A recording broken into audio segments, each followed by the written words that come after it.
ओला उबर जैसी app based cab providers की मनमानी से परेशान है। पीक आवर्स या बारिश के मौसम में किराया अचानक से बढ़ा देना, एन मौके पर राइड कैंसिल कर देना, यूजर को कैब प्रोवाइडर्स की ओर से कोई जवाब ना मिलना प्राइवेट कंपनियों की मनमानी के बस कुछ उदाहरण है। ओला उबर जैसी प्राइवेट कैब कंपनियों ने लोगों की शिकायतों पर कभी गंभीरता दिखाई ही नहीं और इसकी वजह है मोनोपोली। भारत में जितने भी ऐप बेस्ड कैब प्रोवाइडर्स हैं, कार प्रोवाइडर्स हैं, सबसे ज्यादा कैब ओला और उबर से ही जुड़ी हुई हैं।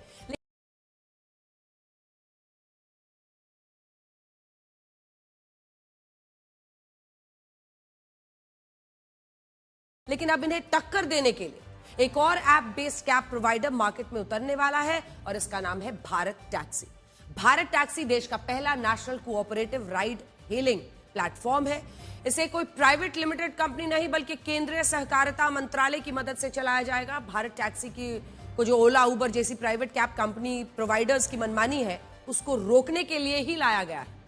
दरअसल ओला उबर जैसे मोबाइल ऐप खुद को एक सर्विस प्रोवाइडर कहते हैं, यानी वो ड्राइवर कैब यूजर के बीच में एक बिचौलिए का काम करते हैं। प्राइवेट कैब कंपनियां यूजर से ज्यादा किराया वसूलती हैं, भारी भरकम कमीशन काटकर बचा हुआ पैसा ड्राइवर को देते हैं। इससे कैब यूजर ड्राइवर दोनों ही परेशान। आप ड्राइवर से बात कर लीजिए। इसके अलावा ट्रैफिक जैम, बारिश, कोहरा, पीक आवर्स किराया 2 से 3 गुना कर देते हैं। कैब यूजर से ऐसा किराया वसूला जाता है कि लोग परेशान हैं और यह किराया भी सीधा ड्राइवर को नहीं मिलता। मोटा कमीशन तो ये कंपनियां रख लेती हैं, ड्राइवर्स भी परेशान हैं। मोबाइल ऐप बेस्ड कैब कंपनियां ड्राइवर से सेवाएं लेने के नाम पर सब्सक्रिप्शन के तौर पर प्रतिदिन अलग से एक पैसा लेती है, फिर चाहे ड्राइवर गाड़ी चलाए या गाड़ी ना चलाए। अभी हाल में लोगों ने ओला उबर पर जालसाजी के भी आरोप लगाए थे।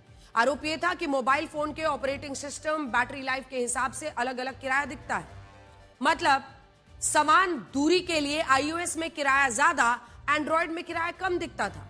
इसके अलावा कम बैटरी लाइफ होने पर ज्यादा किराया, 50% से ज्यादा बैटरी लाइफ होने पर सामान्य किराया। सोचिए, आपके मोबाइल के स्टेटस मतलब आप परेशानी में घिर सकते हैं अगर आपका बैटरी डाउन हो जाए मोबाइल का, इसका तक वो फायदा उठाते हैं। इसी गड़बड़ी और मनमानी को भारत टैक्सी सेवा खत्म करेगी। कैब यूजर के तौर पर फायदा यह है कि इसमें सर्ज प्राइसिंग नहीं होगी, यानी पीक आवर्स है, बारिश है, कोई भी मुसीबत है, सामान्य ही किराया रहेगा, एक किराया रहेगा। किराया पहले से तय होगा, इसमें बदलाव नहीं होगा, ज्यादा किराया वसूले जाने की चिंता नहीं होगी। हर कैब की रियल टाइम ट्रैकिंग होगी, जिससे कब कहां पर है पता चलेगा। ऐप से वही ड्राइवर जुड़ सकेंगे जिनके पास पहचान से जुड़े पूरे डॉक्यूमेंट्स हो। भारत टैक्सी का कस्टमर केयर भी हर वक्त चलेगा, यानी मदद और शिकायत किसी भी वक्त की जा सकेगी। कैब यूजर्स को एक शिकायत ये रहती है कि जो कैब्स आती हैं वो गंदी होती हैं, उनका मेंटेनेंस नहीं होता। सच ये है कि जब कमीशन के तौर पर प्राइवेट कंपनियां ही ज्यादा पैसा लेंगी तो कैब ड्राइवर्स अपने परिवार का खर्च चलाएंगे या मेंटेनेंस पर खर्च करेंगे। भारत टैक्सी ने समस्या का हल ढूंढ लिया है। ड्राइवर से कोई कमीशन नहीं लिया जाएगा, जिससे किराया कैब ड्राइवर्स को मिलेगा। इससे वो अपनी कैब की मेंटेनेंस करवा पाएंगे। ड्राइवर से केवल एक छोटा सा मेंबरशिप शुल्क लिया जा रहा है। भारत टैक्सी कैब खरीदने के लिए सरकारी लोन की व्यवस्था करने के बारे में भी सोच रही है। ड्राइवर्स के लिए मेडिकल इंश्योरेंस, हादसे या किसी विवाद की स्थिति में कानूनी मदद भी उनको दी जाएगी। बाकी कैब ड्राइवर्स हादसे की स्थिति में ड्राइवर्स को उनके हाल पर छोड़ देती है, क्योंकि ड्राइवर्स के प्रति उनकी जिम्मेदारी होती ही नहीं है। 1 जनवरी 2026 से भारत टैक्सी ऐप लॉन्च होने वाला है। फिलहाल यह ऐप दिल्ली से शुरू हो रहा है। पहले चरण में 20 शहर। सरकारी मदद की वजह से यह कैब सर्विस लोगों के लिए नया विकल्प बनेगा, जिससे कैब यूजर्स को कम किराए में बेहतर कैब सर्विस मिल पाएगी। प्राइवेट कंपनियों की मनमानी भी खत्म होगी।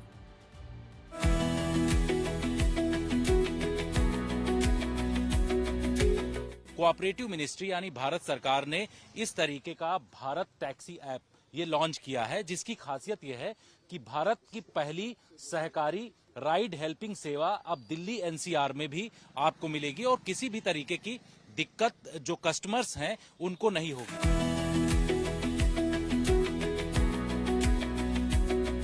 1 जनवरी से इसकी लॉन्चिंग बड़े स्तर पर किया जा रहा है भारत के अलग अलग शहरों में, चाहे वो दिल्ली हो या फिर गुजरात हो या फिर अन्य राज्यों के जो शहर हैं वहां पर। अभी तक तकरीबन 1 लाख से ज्यादा लोगों ने डाउनलोड कर चुके हैं और 60 से 70 हजार तो अभी ऑनलाइन है जो ड्राइवर्स हैं।